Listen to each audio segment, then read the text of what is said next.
Welcome to another story written by Oracle 1. The Monsters in Disguise of the Derelict Subway Station. Chapter 1. Daniel Mercer first noticed the abandoned station because someone was waiting for his train.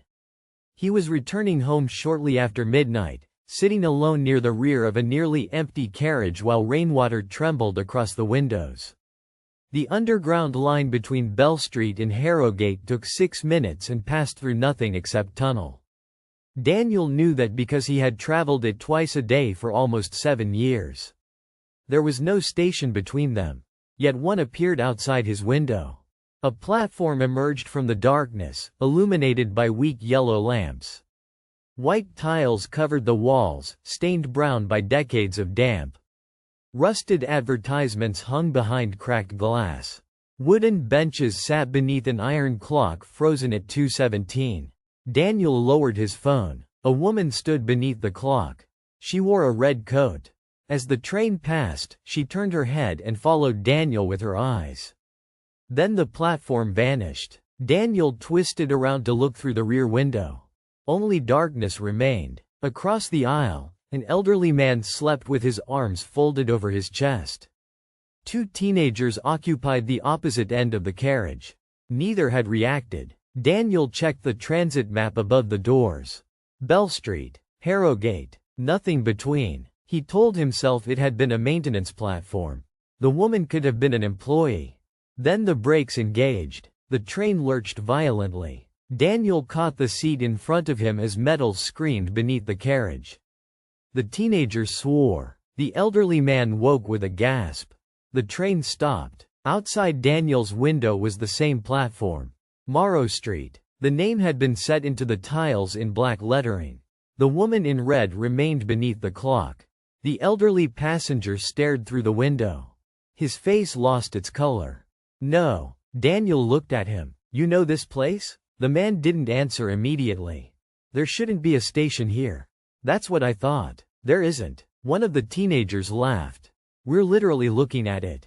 The elderly man stood. Morrow Street closed in 1938.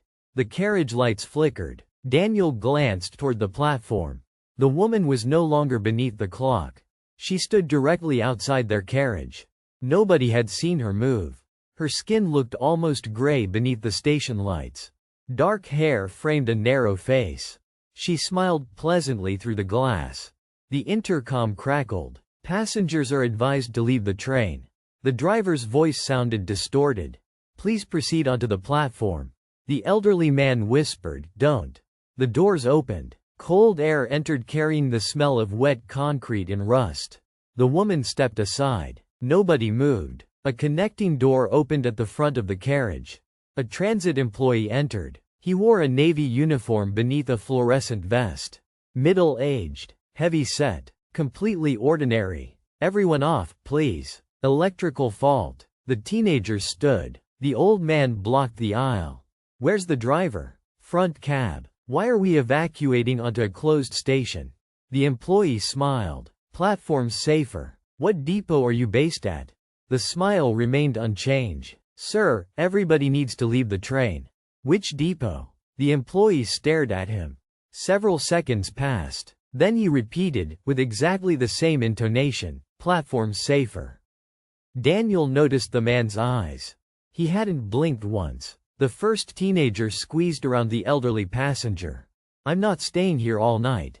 He stepped onto the platform. His friend followed. See? The boy said. We're fine. The woman in red watched them. The employee turned toward Daniel. His neck moved first. His shoulders followed a fraction too late. Everybody off, please. The elderly man grabbed Daniel's sleeve. Move. They hurried into the next carriage. Behind them came slow footsteps. My name's Arthur, the old man said. Daniel. Whatever speaks to you, don't answer. What are you talking about? My father worked maintenance. They crossed another carriage. Outside, the platform seemed to move alongside them. The woman in red remained opposite whichever window Daniel passed. Arthur glanced back. He told me about Morrow Street when I was a boy. I thought he'd gone mad. What did he see? People. Daniel almost laughed. Arthur didn't. People who weren't people. The footsteps continued behind them. Never faster. Never. Slower. They reached the driver's cab. Arthur hammered on the door. No response. Daniel tried the handle. Unlocked. They entered. The driver's chair was empty. A paper cup of coffee sat beside the controls, still steaming. Daniel looked through the windscreen. Someone stood between the tracks ahead. The driver. He faced the train beneath the headlights. The radio crackled. Passengers are advised to leave the train. Daniel stared at the man outside. His lips were closed. The announcement came again. Please proceed onto the platform. Arthur unplugged the radio. The voice continued, this time from beneath the floor. Please proceed onto the platform. Daniel backed away. Then another voice spoke beneath his feet. Dan? His stomach dropped. It was his sister Laura. Dan, can you hear me? Arthur seized his arm. Don't answer. Laura lived nearly 200 miles away. Daniel knew that. Still, every instinct told him she was beneath the carriage. Her voice trembled. I'm scared. Daniel pressed his lips together. A knock sounded on the cab door. 3 gentle taps. The transit employee stood outside. Open the door, please. Then his face shifted. Daniel saw it happen. The man's cheeks trembled. His jaw shortened. His eyes widened slightly. Dark hair pushed outward across his scalp. Within seconds, Laura stood behind the glass. Not something resembling her. Laura. She wore the gray jumper Daniel had bought her for Christmas. Even the tiny mole beside her left eye was there. Dan? Daniel stopped breathing. She began crying. Please let me in. Arthur whispered, look down. Daniel forced his eyes toward her feet. The overhead lights cast shadows toward the rear of the train. Laura's shadow pointed directly at Daniel. Then it moved. She remained still. The shadow crawled across the floor until its black fingers touched the bottom of the door. Daniel stumbled backward. Laura smiled. Too quickly. Every tooth showed at once. The emergency lights failed. For a second there was total darkness. When the red lights returned, the corridor outside was empty. Arthur looked through the side window. Daniel followed. The platform had filled with people. Dozens stood beneath the yellow lamps. A police officer. A paramedic. A woman carrying shopping bags. Children. Office workers. The 2 teenagers who had left the train. All perfectly still. All watching. Their shadows stretched toward the carriage. The black shapes touched beneath the windows and merged into a single pool. Something moved inside it. Arthur whispered, we need to get off the train. Daniel stared at him. You just told me not to.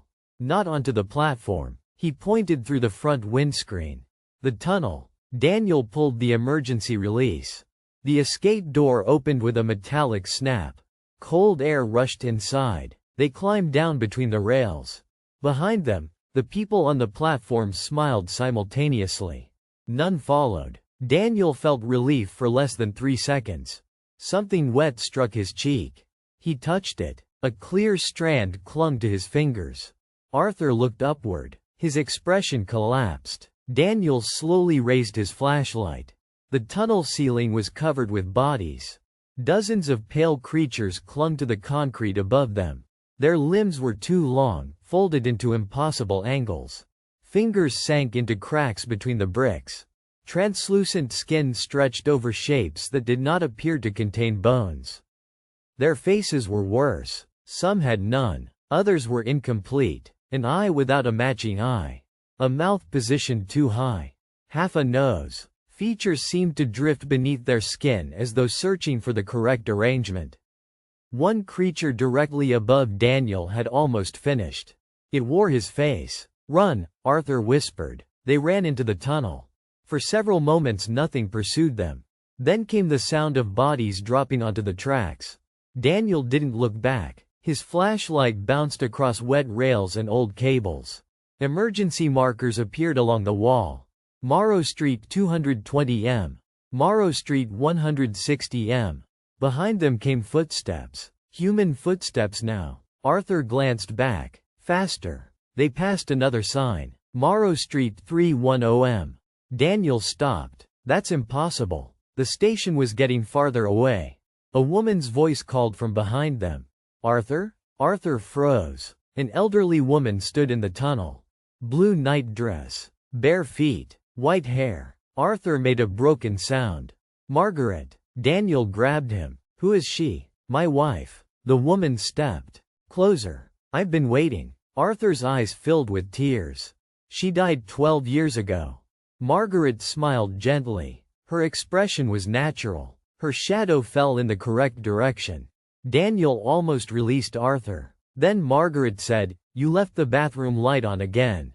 Arthur's grief disappeared. His face hardened. My wife hated the dark.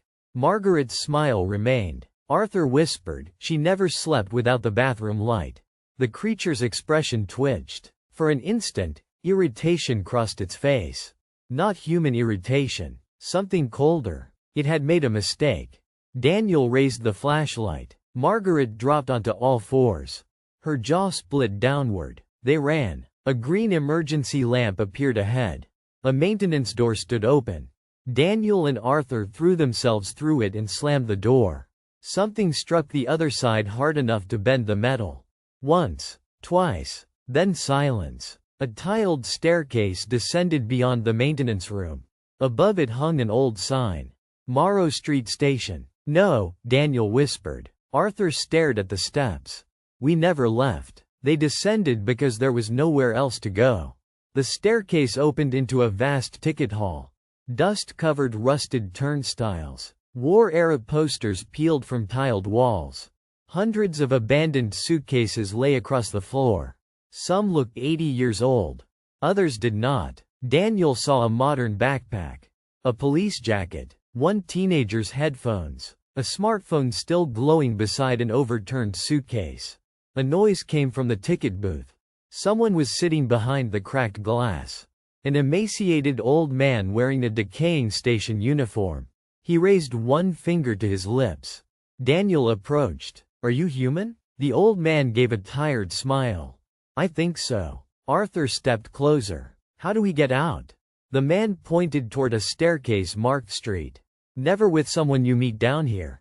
Daniel looked at Arthur. Arthur looked back. The old man continued. They learn faces first. Voices second. Memories take longer. What are they? They don't know. Daniel frowned. What? They don't know what they are. That's why they keep taking us apart. A scratching sound traveled through the walls.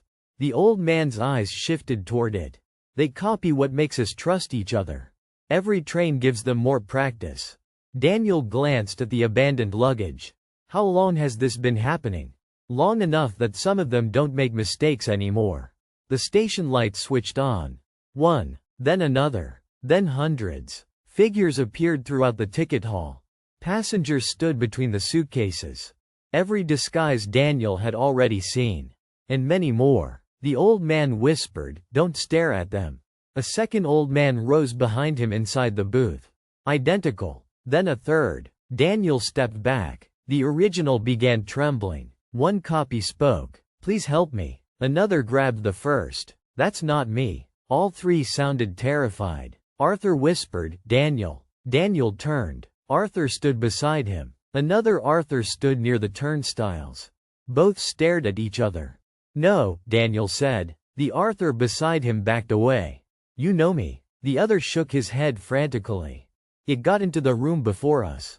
Daniel raised his flashlight between them. Both cast ordinary shadows. Both were breathing. Both looked terrified. Then they spoke simultaneously. "Don't trust him." Daniel's hands began shaking. All around the ticket hall, the disguised creatures started moving closer. Not attacking. Watching. Learning. Daniel looked from one Arthur to the other.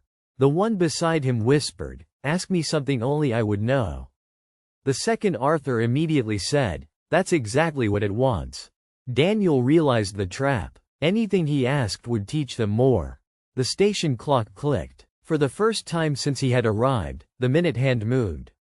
2:18. Every creature in Morrow Street turned toward the sound. Both Arthurs looked at Daniel. And from somewhere directly behind him, his own voice whispered, "Now they're ready." Chapter 2. Daniel did not turn around. His own voice remained close enough that he could feel warm breath against the back of his neck. "Now they're ready." Both Arthurs stared past him. The fear on their faces was identical. Daniel raised his flashlight without looking behind him and pointed it toward the cracked glass of the ticket booth. The reflection showed someone standing at his shoulder. Himself. The copy wore Daniel's clothes, carried Daniel's phone, and even had the small rain stain across the front of his jacket. Its expression was relaxed. It smiled at Daniel through the reflection. "Don't teach them anything else," one Arthur whispered. The other shouted, "Run." Daniel obeyed the one piece of advice that revealed nothing. He sprinted toward the staircase marked Street.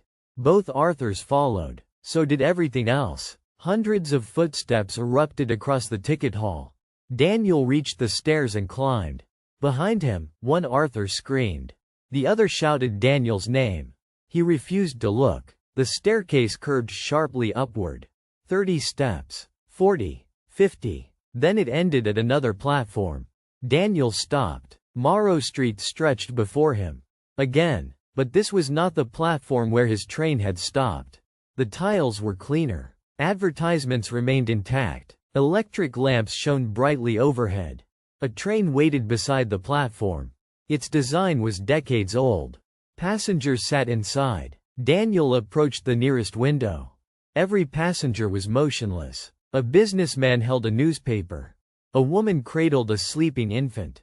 Two soldiers sat opposite each other. None blinked. Their shadows moved across the carriage floor. Daniel stepped away. One Arthur emerged from the stairwell. Daniel. He was bleeding from his forehead. Where's the other one? It took him. Daniel aimed the flashlight at him. Arthur raised both hands. Don't tell me anything. Don't ask anything. That sounded sensible. Too sensible. Daniel backed away. Arthur stopped. Good. What? You're learning. Daniel's stomach tightened. Arthur's face remained frightened, but something about the words felt wrong. The old man had been terrified since the train stopped. He had never sounded pleased. Daniel turned and ran. Behind him, Arthur laughed. The sound changed halfway through. Old man, woman, child, Daniel. Then silence. He reached a doorway marked staff access and entered. A corridor descended behind the platform. Doors lined both sides. Most were locked. One stood open. Inside, emergency lights illuminated shelves packed with videotapes, notebooks, and labeled evidence boxes. A woman sat on the floor. She immediately covered her face when Daniel entered. Turn the light away. He did not. Who are you? Don't look at me. Why? Because they're watching through you. Daniel lowered the beam toward the floor. The woman slowly uncovered her face.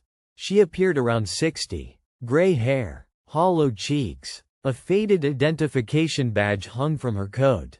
Dr. Evelyn Shaw. Morrow Street Research Project. What project? Evelyn stared at him. You came from a train. Daniel nodded. Don't do that. What? Answer unnecessary questions. She stood. Every response teaches them. Daniel remembered the creatures gathering around the two Arthurs. They were watching us. They're always watching. What are they? Evelyn hesitated. We called them mimics. That was wrong. Mimicry implies they know what they're copying. She opened one of the notebooks. They don't. The pages contained photographs. Human faces photographed from several angles. Beside each were handwritten observations. Voice accuracy, 61%. Facial accuracy, 93%. Emotional response, inconsistent. Your people studied them? For years. Why? Because trains started disappearing. She showed him another photograph. A subway carriage stood at Morrow Street crowded with passengers. The next image showed the same carriage empty. We reopened the station in 1987. Secretly. Cameras, observation rooms, controlled contact. And? We taught them. Daniel looked toward the corridor. A distant voice called his name. Evelyn ignored it. They used to be terrible copies.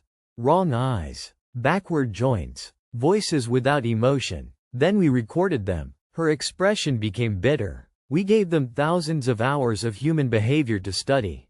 Why haven't they left? Some have. Daniel stared at her. Evelyn opened a metal cabinet containing photographs taken in modern stations. Crowded. Platforms. shopping centers, streets. Red circles marked certain people. Daniel recognized the woman in the red coat. The transit employee. The police officer. They're already outside? The successful ones. Then what is this place for? A school. The word settled heavily between them. Morrow Street draws in passengers. The new ones practice. The good ones leave. Daniel thought about Laura standing outside the carriage. How do they know our memories? They don't at first. They provoke reactions. A name, a face, a sentence. Every time you respond, they correct themselves. Evelyn closed the cabinet. Eventually there isn't enough difference left for you to notice. A soft knock came from the open doorway. Daniel spun around. Arthur stood there. The real one, or another one. His clothes were torn. Blood covered one side of his face. Daniel. Evelyn immediately looked at the floor. Arthur entered slowly. Don't listen to her. Daniel said nothing. She isn't human. Evelyn remained still. Arthur continued. My father knew about the research team. Shaw died down here in 1994. Daniel looked at Evelyn. She closed her eyes. Arthur reached into his coat and produced a folded newspaper clipping. Daniel took it without speaking. Researcher missing after underground fire. Dr. Evelyn Shaw was among 7 presumed dead. Evelyn whispered, presumed. Arthur laughed nervously. That's exactly what one of them would say. How did you get that clipping? Daniel asked. Arthur froze. Daniel realized his mistake immediately. He had given the creature a question. Arthur looked down at the paper. Then smiled. I don't remember. His jaw shifted sideways. Evelyn grabbed Daniel. Move. They ran through the opposite door. Arthur screamed behind them. His voice multiplied as the disguise collapsed. Daniel heard limbs striking walls and ceiling. Evelyn led him down a narrow staircase. Where are we going? Control room. Why? If the station brought your train here, another will come. You want to warn it? No. They reached a steel door. Evelyn unlocked it. Inside, old control panels surrounded a bank of modern monitors powered by humming batteries. Live camera feeds showed Morrow Street. Daniel saw the ticket hall filled with copies. The abandoned train. The tunnel. Then a normal modern station. Harrogate. Commuters moved beneath fluorescent lights. Daniel leaned toward the screen. That's live? Evelyn nodded. A familiar figure walked through the crowd. Arthur. Then another. The woman in red. The transit employee. Nobody around them noticed. Daniel felt sick. How many? We don't know. A monitor change. A camera showed Daniel's train. The 2 teenagers were back inside. Sitting exactly where they had been before the doors opened.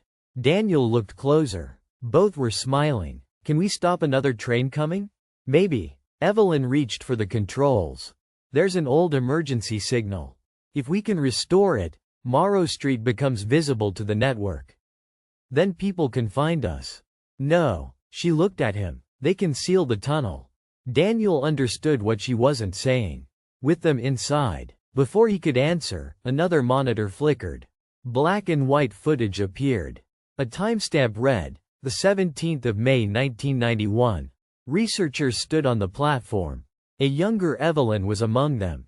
Beside her stood a boy. Daniel's breath stopped. The child was him. 7 years old. Same eyes. Same hair. Same scar beneath the chin. What is this? Evelyn stepped toward the monitor. No. The footage continued. Young Daniel walked into a dark tunnel. Evelyn and 2 researchers followed. 20 minutes passed on the timestamp.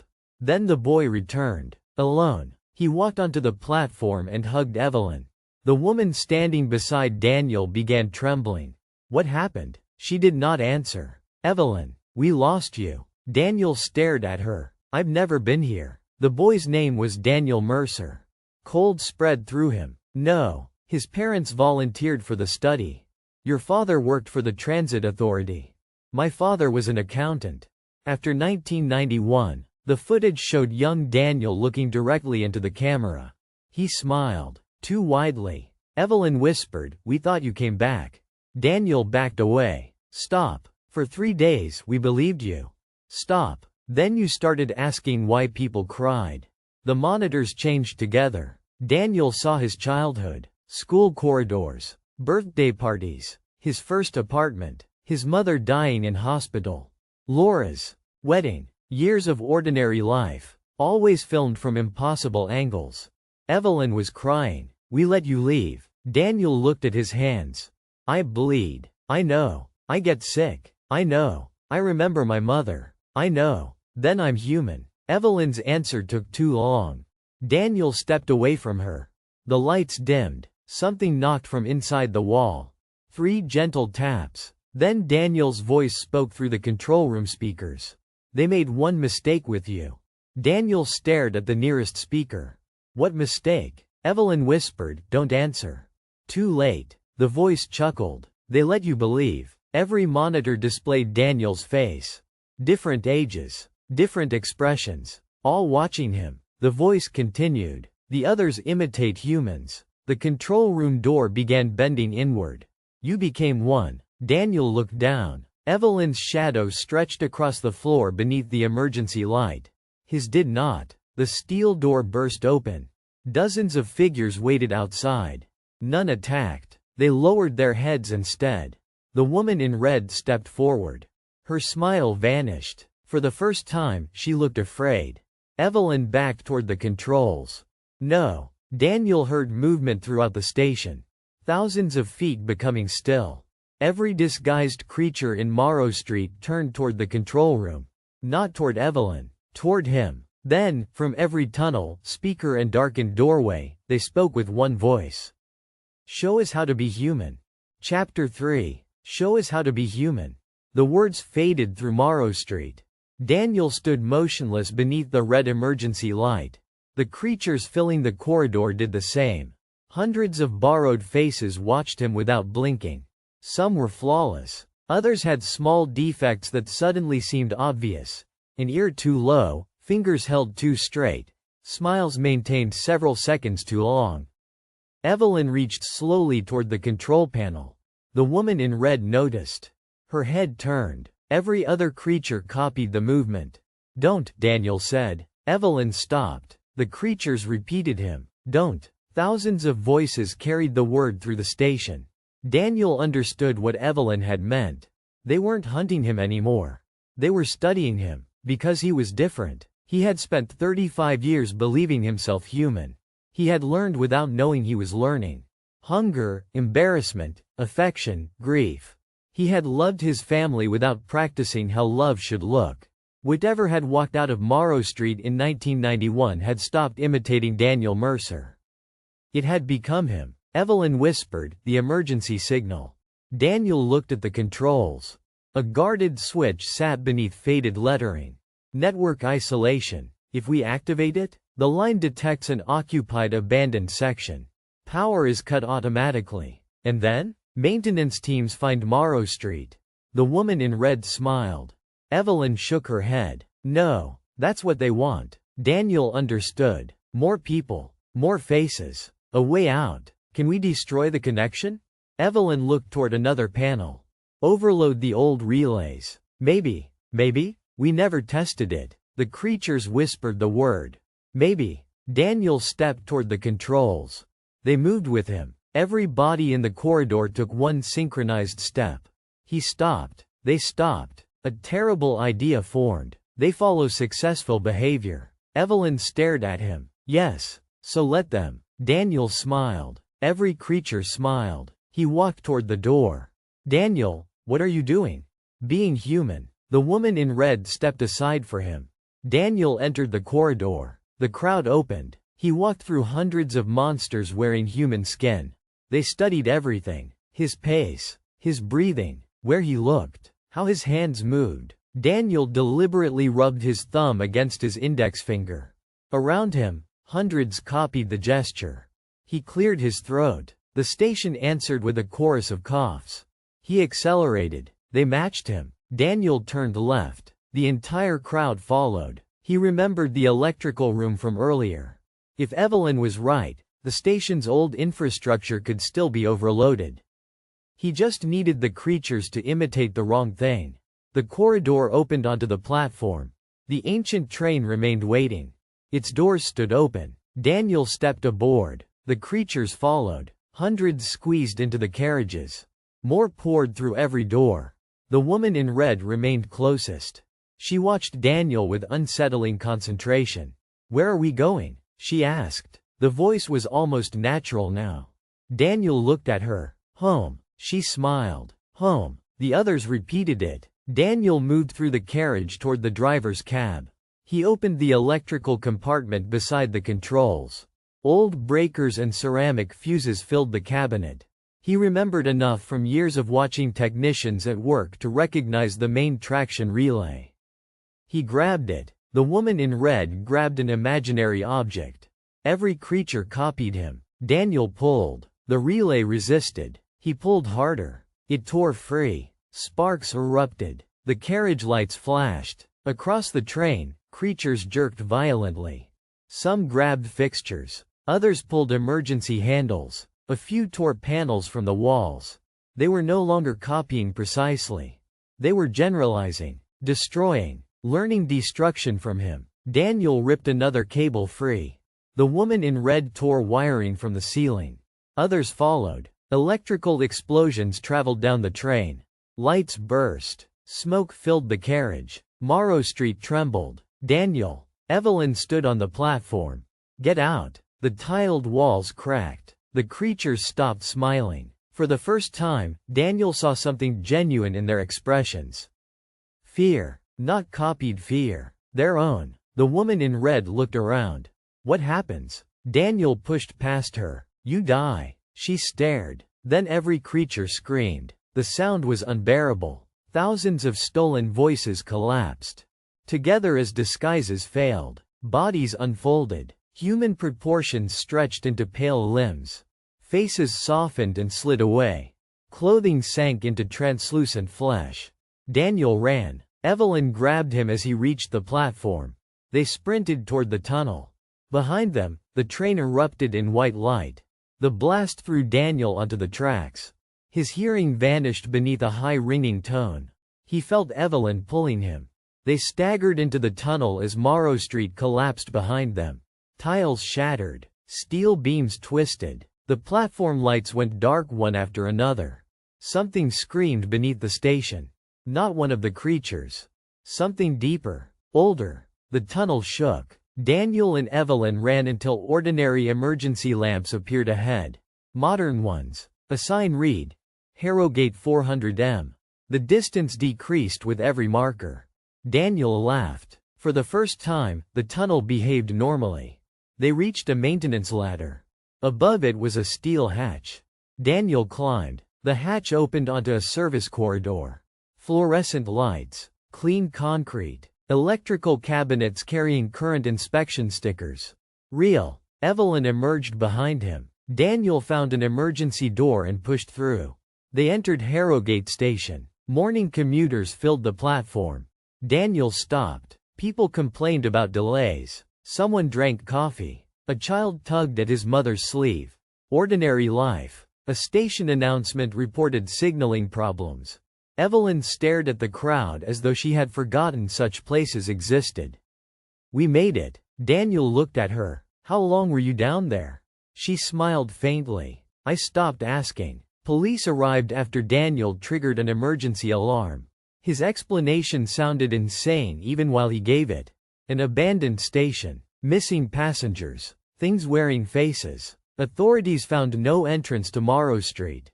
Transit records showed Daniel's train had suffered a power failure for 11 minutes before arriving empty at Harrogate. No trace of Arthur or the teenagers was found. No record existed of Evelyn Shaw working for the transit authority. Daniel expected that revelation to frighten him. Instead, Evelyn simply nodded. "They erased us." Daniel was released that afternoon. Evelyn disappeared before police could question her again. He searched for her for weeks. Nothing. Eventually Daniel returned to work. He stopped taking the subway. He moved apartments. He called Laura more often. For several months, life became almost normal. Almost. Then small things began bothering him. People copied gestures unconsciously. Everyone did. Cross your arms during conversation and someone else might do the same. But Daniel noticed it constantly. A cashier touched her ear after he touched his. A colleague rubbed his wrist seconds after Daniel did. A stranger on the bus crossed his legs when Daniel crossed his. He told himself he was paranoid. Until November. Daniel was sitting in a cafe when he saw the woman in red. She walked past the window. He stood so quickly his chair fell. The woman disappeared into the crowd. Daniel ran outside. Gone. Then he noticed someone across the street. Arthur. Standing beneath an awning. Daniel stared. Arthur smiled. A bus passed between them. When it cleared, Arthur was gone. Daniel returned home and locked every door. He didn't sleep. At 2:17 in the morning, someone knocked. 3 gentle taps. Daniel approached the door. Who is it? Silence. Then Laura answered. It's me. Daniel checked his phone. 3 missed calls from Laura. He called. She answered immediately. Dan? Her voice shook. Where are you? Home. Don't open your door. Daniel stopped breathing. Why? There was a pause. Someone's outside mine. A knock sounded through her phone. 3 gentle taps. Daniel heard his own voice from Laura's side. Laura? Her breathing stopped. The voice continued. It's me. Daniel whispered, don't answer it. A second knock sounded at his own door. Laura whispered the same words through the phone. Don't answer it. Both fell silent. Then Daniel understood. He looked down. Light from the hallway entered beneath his door. Someone stood outside. A shadow interrupted the beam. Daniel's shadow stretched behind him. For 35 years he had believed it behaved like everyone else's.